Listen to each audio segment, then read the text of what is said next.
राधे राधे। मेरे चैनल पर आप सभी का स्वागत करते हैं। देखिए, देवशयनी एकादशी 6 जुलाई को है। आषाढ़ माह के शुक्ल पक्ष की एकादशी तिथि को देवशयनी एकादशी के नाम से जाना जाता है। जैसे कि आप नाम से ही समझ पाएंगे, देवशयनी मतलब देवता, और शयनी मतलब सोना।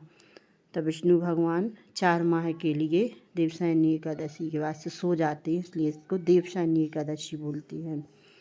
और पंचांग के अनुसार इस बार आषाढ़ माह की शुक्ल पक्ष की एकादशी तिथि की शुरुआत हो रही है 5 जुलाई को शाम 6:58 पर होगी, और वही इसकी समापन 6 जुलाई को शाम 9:14 पर पूरी होगी। ऐसे में इस साल 6 जुलाई को देवशयनी एकादशी का व्रत रखा जाएगा। देवशयनी एकादशी से चतुर्थ मास जो होता है उसका प्रारंभ होता है। और इस बार देवशयनी एकादशी का जो पारण समय है वह 7 जुलाई को किया जाएगा, और इस दिन सुबह 5:29 पर इसका पारण होगा। इस एकादशी को सौभाग्य की एकादशी के नाम से भी जाना जाता है। इस दिन पूरे मन और नियम धर्म से पूजन करने से मोक्ष की प्राप्ति होती है और अश्वमेध यज्ञ का फल प्राप्त होता है। और मान्यता है कि इस दिन से चतुर्थ मास की शुरुआत होती है, और इसी दिन से भगवान विष्णु 4 महीने की योग निद्रा में चले जाते हैं। देवशयनी एकादशी के दिन सच्चे मन और से भगवान विष्णु और माता लक्ष्मी की पूजा करने से साधक को अक्षय पुण्य की प्राप्ति होती है, और समस्त पापों से मुक्ति मिलती है और मोक्ष की प्राप्ति होती है।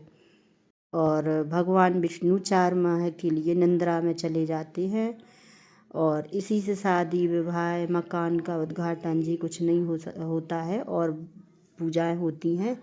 और सृष्टि का भार जो है भगवान शिव जी को सौंप देते हैं, और योग निद्रा में भगवान विष्णु चले जाते हैं। तो जो सृष्टि का कार्यभार रहता है वो शिव जी संभालती हैं। और देवशयनी एकादशी पर क्या करना चाहिए, क्या पूजा पाठ करें।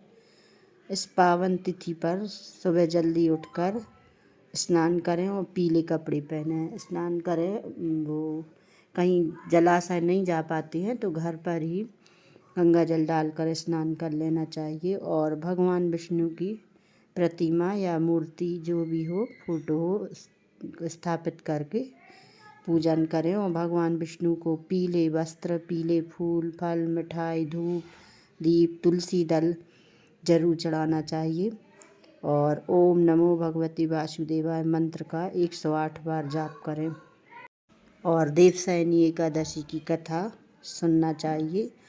जो व्रत नहीं भी करते हैं उनको भी देवशयनी एकादशी की कथा करें, दीपदान करें, और जागरण करना चाहिए। जागरण का बहुत महत्व होता है। और देवशयनी एकादशी के व्रत का जो पारण समय है वह 7 जुलाई को सुबह 5:29 से लेकर 8:16 तक रहेगा। पारण सही समय पर करना चाहिए, जब ही व्रत का पूरा फल प्राप्त होता है। और इस बार देवशयनी एकादशी शनिवार 6 जुलाई को मनाया जाएगा।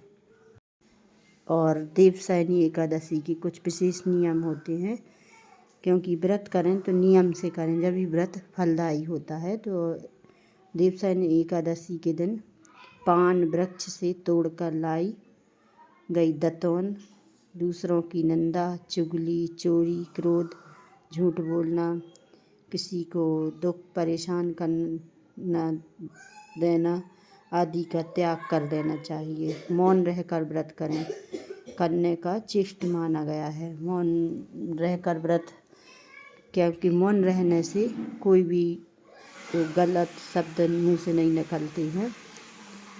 और भगवान का कीर्तन करें, रात में भगवान का जागरण करें, और भोजन के रूप में केवल शुद्ध भगवान को अर्पित फलाहार का भोग भी लगाएं, और फलाहार ही खाना चाहिए। और देवशयनी एकादशी के दिन भूल कर भी बाल नहीं धोना चाहिए और ना बालों को काटना चाहिए। कहते हैं कि ऐसा करना बहुत ही खराब माना जाता है। इसके अलावा देवशयनी एकादशी के दिन व्रत नहीं भी करते हैं तो सात्विक भोजन, तामसिक भोजन से दूरी बनाकर रखना चाहिए। जैसे लहसुन है, प्याज है, इनका त्याग करना चाहिए। इस प्रकार से देवशयनी एकादशी की पूजन कर भोग लगाएं। मेरी वीडियो आपको